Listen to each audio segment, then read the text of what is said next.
le plateau médical est plus relevé pour pouvoir bénéficier des diagnostics beaucoup plus approfondis. Mais avec la dictature de Macky Sall, qui aujourd'hui nous empêche de sortir du territoire, nous sommes obligés de gérer. Mais je voudrais dire à tout le monde que je tiens Macky Sall pour responsable de tout ce qui pourrait m'arriver. Et je demanderai à tous mes proches, politiquement, familialement, et toutes sortes de proximité, de se donner les moyens de rendre tous les coups qu'on nous a donnés si ça continue comme ça. Je l'avais dit, c'est ça le sens du 404. Nous ne pouvons pas ça pense que lui, son fils, sa femme ont plus droit à la sécurité, à la vie paisible que tous les autres. Je suis père de famille.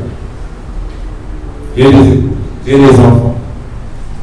J'ai droit à ce minimum. Et depuis des semaines et des mois, tout le Sénégal assiste à cette persécution de Macky Sall, prolongée par Antoine Diop, Ismaël Madior Fall,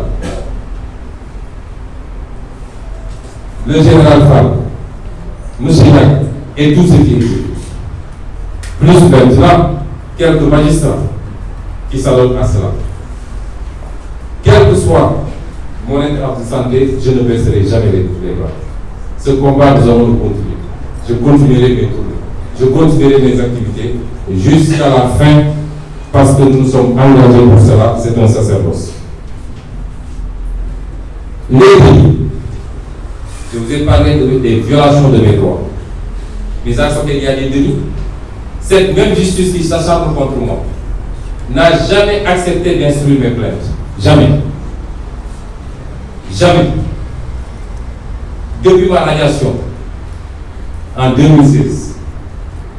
Ensuite, nous avons le cas de notre sœur Maria Massaya, assassinée sauvagement en 2017.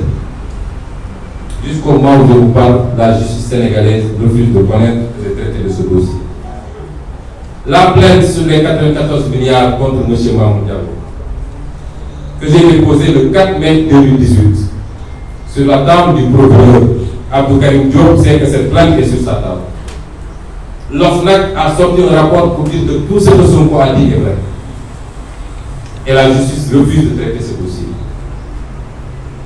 La même plainte que j'ai déposée après au niveau du doyen des juges d'instruction, le 20 août 2019, et il a considéré que je n'avais pas qualité à agir alors que je suis un citoyen sénégalais, député de surcroît en ce moment.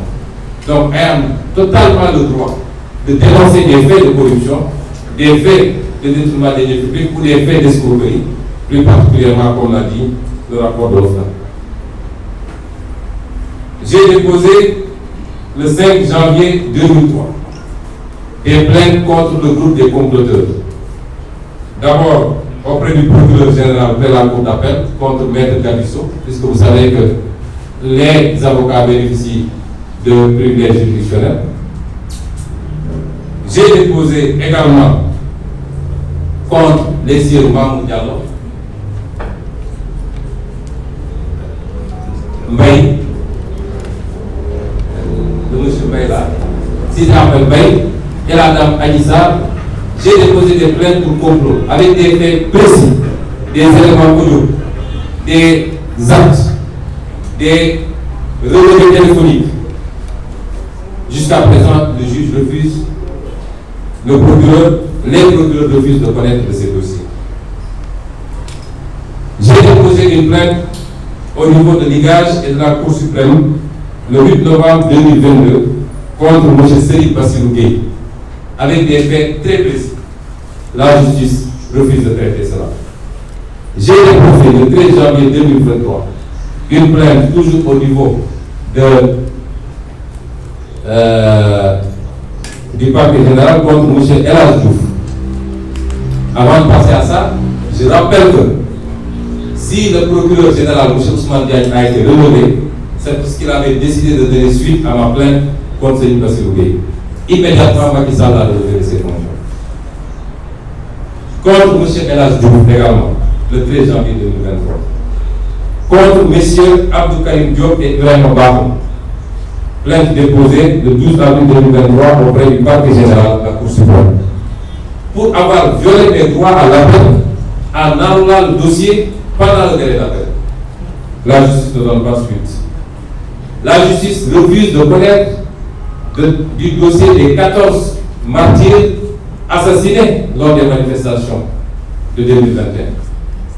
La justice refuse de connaître des dossiers des 2 personnes qui ont été assassinées en juin 2022, notamment Idrissa Goudiaby et Diaba, à Ziguinchor et Bignona. La justice refuse de connaître de tout le recours devant la Cour suprême pour la violation de nos libertés.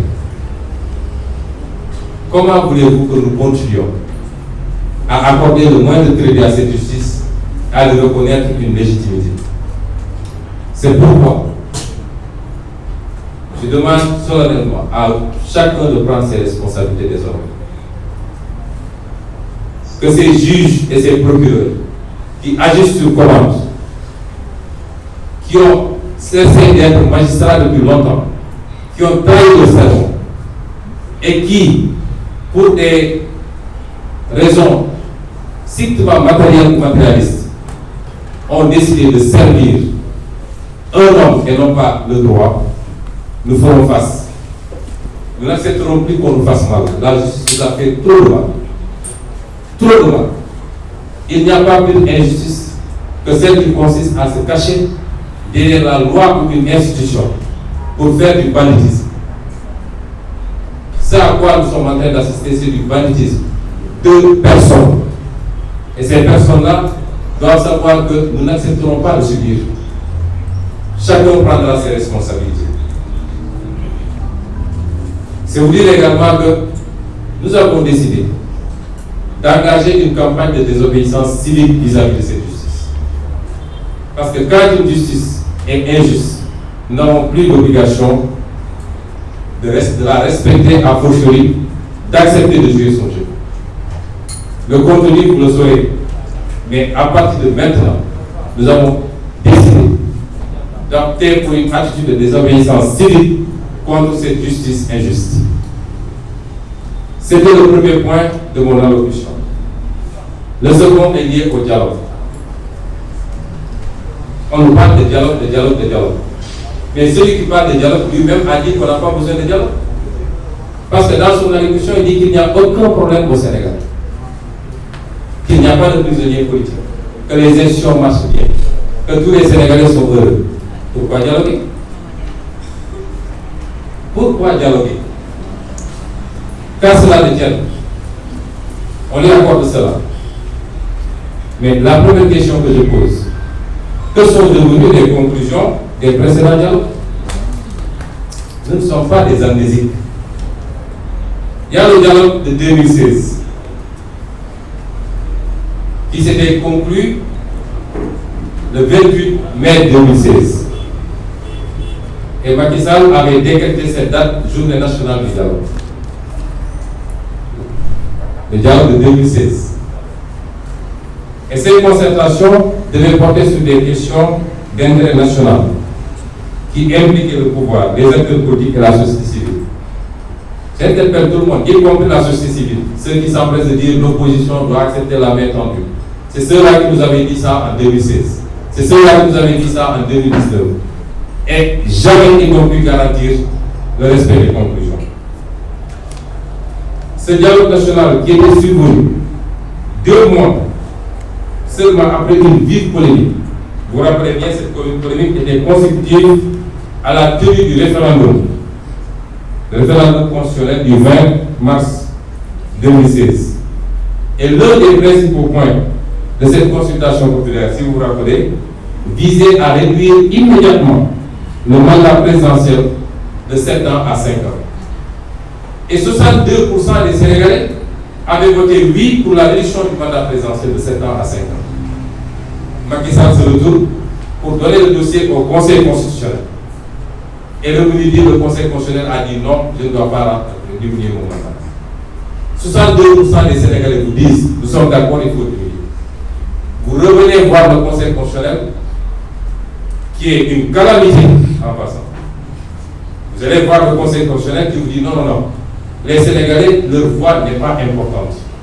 Moi, Conseil constitutionnel, cette personne, je vous dis que vous ne devez pas réduire votre mandat. D'ailleurs, il n'y avait même pas d'objet à saisir le Conseil constitutionnel dès lors qu'on a consulté le peuple.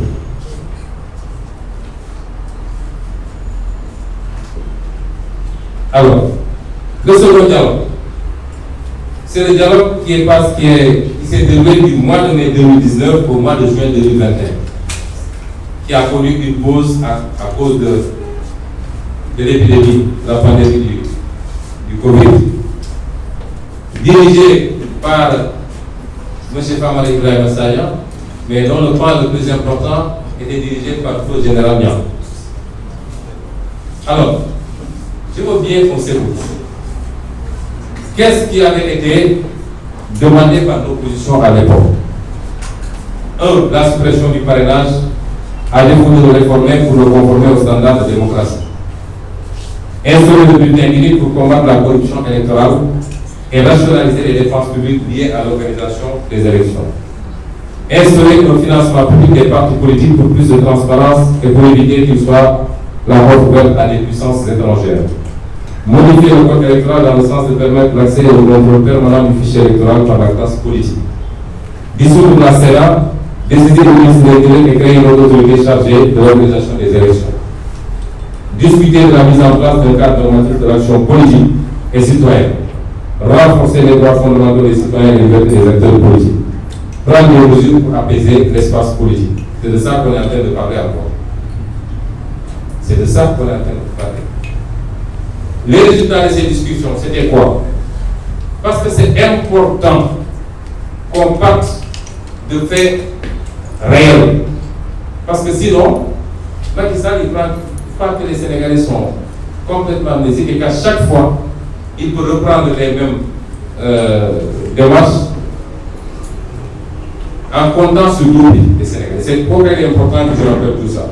Les résultats de ces discussions sur le parrainage, le camp du pouvoir a défendu le statu quo. Et ceci, malgré la recommandation des experts régulateurs qui avaient proposé à ce que le parrainage soit réformé pour le conformer aux standards modernes dans la matière. Le camp du pouvoir avait refusé. Aujourd'hui, il dit qu'il est prêt à discuter sur le parrainage. Et je vous dirai pourquoi. Et malgré une décision de la Haute Cour de justice de la CEDEAO qui a conclu à l'illégalité du mécanisme de parrainage. On est dans un espace communautaire. La CEDEAO a réglé ce problème. Pourquoi dialoguer de ça? Il a refusé, malgré tout.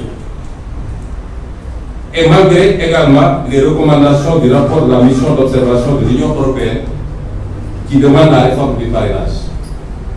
Nous avons vu un courant politique dire oui, sous l'égide de l'Union européenne, des États. L'Union européenne a fait un rapport. Et dans ce rapport, il a donné toutes ces observations, pour dire ce qui ne marche pas. Et ce qu'elle pense mériter d'être changé. Pourquoi revenir dialoguer sous l'égide de l'Union européenne alors que l'Union européenne a fait un travail de 2019 à 2021 pour nous sortir le rapport? Bilay bu demee bay tànn waay ngela tànnal ki mag waay Dakar People man Jibril Diop sumay waayo damay waayo ki mag waay bu sin buri basin Diop buri ma sambay bay